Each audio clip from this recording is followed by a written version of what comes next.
हाय आज हॅलो आपण कुकरमध्ये फ्रेंड्स, हलवा कसा बनवायचा ते तर पाहूया. बघा तर चला इकडे मी आज मी कुकर ठेवलेला आहे. हलवा बनवणार त्यामध्ये आहे. 2 ते 3 चमचे तूप टाकून घेतलेले तर आहे. एका साईडला मी गाजर 2 किसून ते घेतलेले 4 आहेत. चमचे तूप टाकून जवळजवळ घेतले. इकडे बघा 1 किलोच्या वरती गाजर आहेत. वगैरे खिसून तर ठेवलेले आपलं आहेत तूप वगैरे आणि कडलेलं आपलं आहे. तूप तर सुद्धा ह्यामध्ये मी तापलेलं गाजर आहे. टाकून घेणार आहे. तर आता आपण त्यामध्ये गाजर तर किसलेले आपण टाकून गाजर टाकून घेणार आहे घेतलेले आहेत. आणि आता हलवून थोडीशी घेणार आहे. तुपामध्ये गाजर आणि भाजून घ्यायची आहेत. मी रात्रीचीच खिसून वगैरे ठेवलेली होती गाजर, कारण सकाळचं मला होत नाही गाजर खिसून हलवा बनवायचा, म्हणून मी रात्रीच खिसून ठेवली होती. जवळजवळ 4-5 दिवस झाले होतं आणून गाजरं. 3 किलो आणली होती ह्यांनी, त्यासाठी म्हटलं 2 टाईम करावा.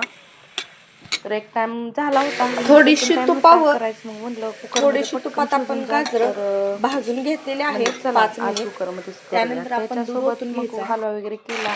बघा आपलं त्यानंतर तूप एकदम पांढरं शुभ्र तुपाचा असं. मुहूर्त सुद्धा आजच होता, कारण खूप दिवस झाले, म्हणजे 15 ते 20 दिवस झाले तूप साई साठवत होती.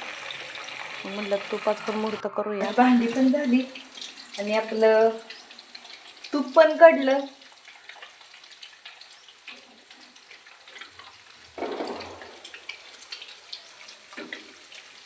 तर दोन्ही पण कामं आपली पटापट झाली. आता किचन आवरते.